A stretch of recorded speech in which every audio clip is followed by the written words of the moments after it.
That's why, when Nikola Tesla died, the FBI swooped into his apartment and confiscated all of his secret papers.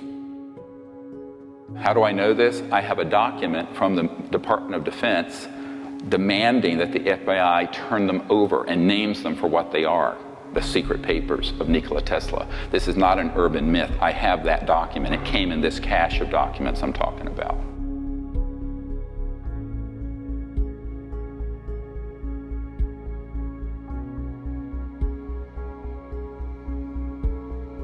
You're conscious and awake. You go to sleep at night.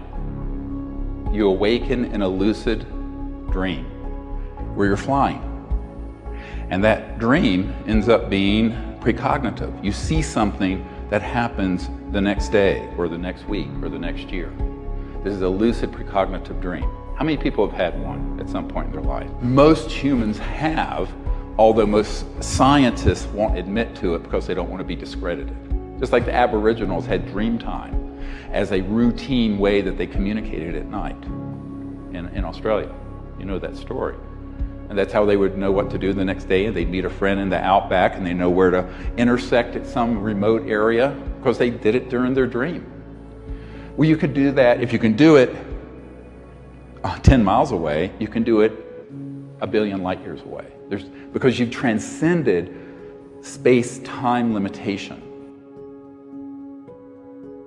We can remote view, we can see the future, see the past, and of course the masters and rishis of old could teleport, materialize, dematerialize, etc. So all conscious, higher intelligent life forms have the ability to manifest in ways that an interstellar, transdimensional extraterrestrial civilization can. This is lesson number one. It's a hard lesson.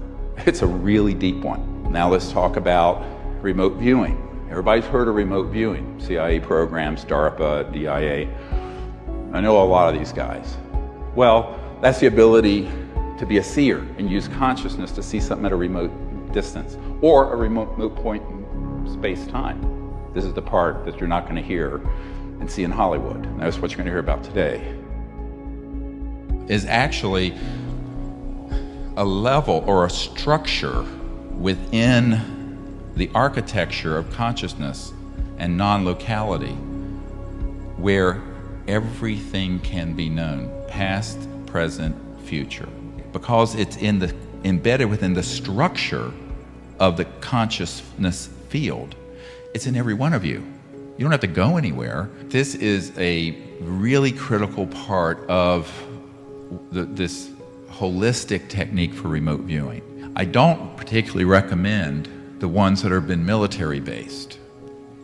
The so-called, that's scientific remote, SRV. I like the approach where you develop the understanding and experience of deep consciousness, understand that that consciousness is omnipresent, and that at a quiet level of the mind, when you're deeply quiet, you can enter into this field of consciousness. You want to be able to experience that state of consciousness and then relax into it and let it flow through you, and then the answer will be there. The answer will just come. Now, there are many ways to do it. The meditative state, and then going deep, and then relaxing and allowing it to be seen.